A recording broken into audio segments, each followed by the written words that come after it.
Member for Edmonton-Alliston. Mr. Speaker, the UN Declaration of Human Rights is an international agreement outlining the fundamental rights of all human beings. Within this document is the acknowledgement of the sovereignty of each nation and the responsibility to uphold these rights for their citizens. This is accomplished through a collaborative approach by governments working together with civil society. I want to acknowledge the organizations joining us today to recognize this important partnership. And together we are all working hard on ridding our society of systemic injustices that violate the human rights of all who call Alberta home. Mr. Speaker, standing up for human rights requires more from politicians than just lip service at election time. It requires action.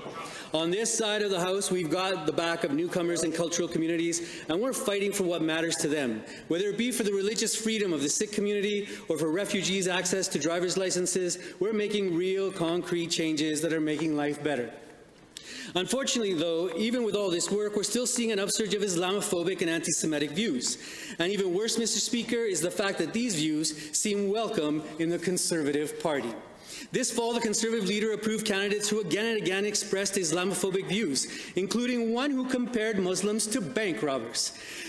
But this is nothing new. The Conservative leader was part of a caucus that openly attacked Islam. They stated that the niqab is firmly rooted in a culture that is anti-women. He did nothing to speak up against such bigotry.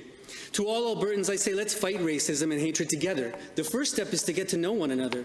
Don't let fear of the other inhibit you from learning more about your neighbors and their religious and cultural practices. Mr. Speaker, when we observe and protect the human rights of all, we prevent violence in all its forms. And if we abandon these rights and freedoms, we put people at risk, especially those from cultural communities. To quote one of my heroes, Nelson Mandela, to deny people their human rights is to challenge their very humanity.